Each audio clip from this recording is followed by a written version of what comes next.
Hi, this is Jeanette Price, and I'm doing my UDL presentation for my special education class. The demographics of the school that I went to I was at Dover Intermediate School.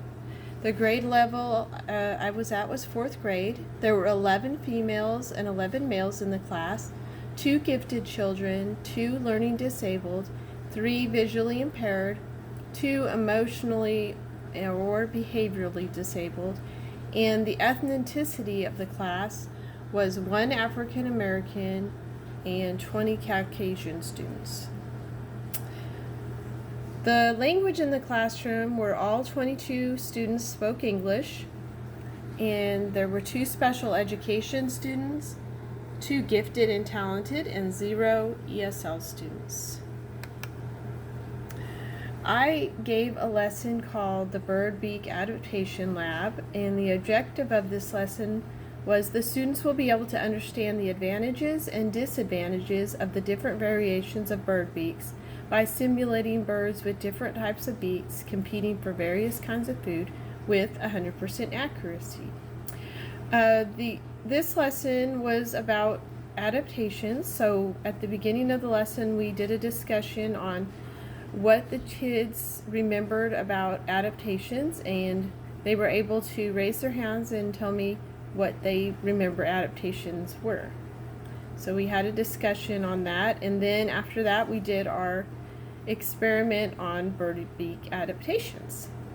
So what we did was we had several items that were simulating different kinds of bird beaks, and then we had several items that were simulating different kinds of food that they might find in their environment. And the kids were split up into groups of 3, and they were given a tray with all of these items on it. And at the beginning they were to take one simulation of a kind of a bird beak, and they were given about a minute to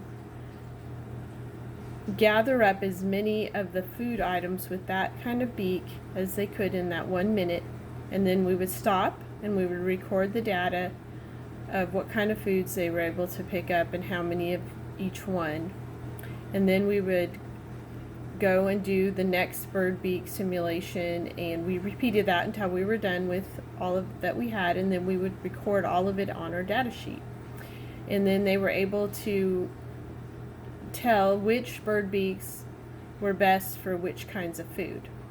This lesson was really fun. It was, of course, busy because the kids were discussing and starting and stopping their lab and their experiments. So we were having a good time, but every once in a while we had to get them back on task and so that we could finish the lesson. So we had a really good time, and I feel like the kids learned a lot in this lesson. The technology considerations we had were that the gifted students would have an enrichment lesson on their Chromebooks, and the visually impaired will have instructions in large print on the smartboard, and for the hearing impaired, the child will be able to use earbuds with the Chromebook to hear instructions. The specific modifications in this instruction was 1, to have instructions on the board for the visually impaired, 2, preferential seating for the students who needed it, 3, visually impaired students will sit at the front of the class, 4, peer tutoring for the students who need a little extra help, and small group instruction with teachers for students who are behind and need extra instruction.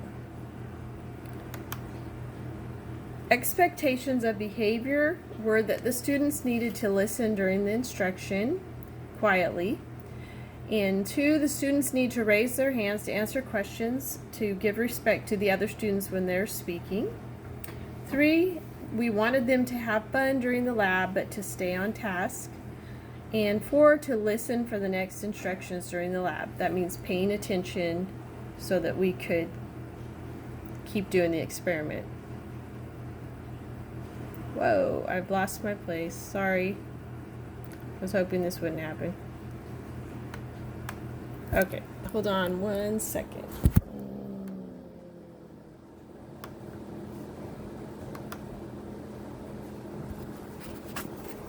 Okay, I tried not to let that happen. It did last time too.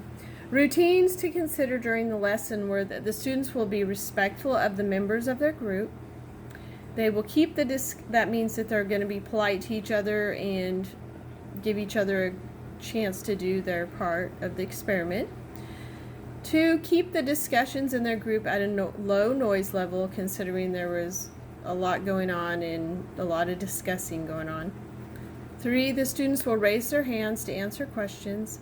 And 4, if the noise level gets too high, the teacher will flip the lights on and off to get the kids' attention and get them back on task. The assessments that I will use were that the students will be assessed orally during the discussion at the beginning of the lesson when students are answering questions, and students will be assessed orally as they perform their lab. 3, they will have their science notebooks graded in writing, and 4, the students will have a written assessment of their data sheet that they turn in at the end of the experiment.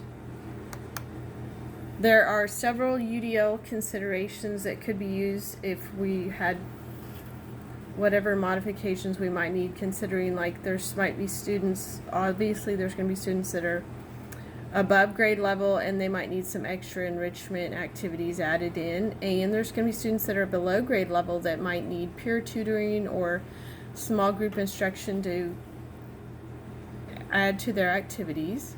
And then we have several other examples in the UDL considerations for that.